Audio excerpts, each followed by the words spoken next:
Well, thank you very much, everybody. Appreciate it. We've had a very amazing two-day period in Brussels, and we really accomplished a lot with respect to NATO.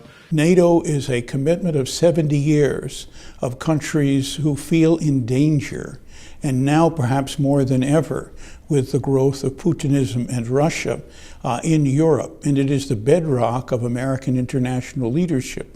And the notion you would hazard the strategic cohesion of NATO to win a personal victory on some monetary figures is a triumph of New York real estate negotiations over absolute reality and U.S. vital interests.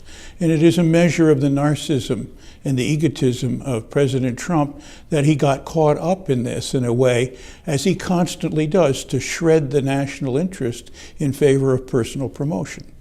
Well, I think the news conference was interesting in the sense that it was an effort for the president to control the spin coming out of the summit and direct it very much in his own direction, that he had to win. And the only way he could portray his winning was to himself be the major briefer of the press on why he thought he had won.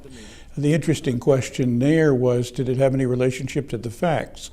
Apparently not. Apparently the communique issued by the NATO partners, which he signed, reiterated NATO's commitment to a past particular goal of increasing NATO countries' expenditures on their defense budget by 2% on or about 2024.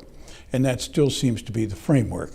I would say, looking back at the NATO summit, the president approached it with a single-minded interest in producing something that he could look at as a win, and then tried in one way or another to extract that win through New York real estate negotiating tactics. Scare the hell out of them, insult them, be a thug, beat them up, get everything you can out of them, and then ran on to the stage to portray this as a great, quote, win for himself. Certainly not for the United States, because it threatened the cohesion and solidarity of NATO.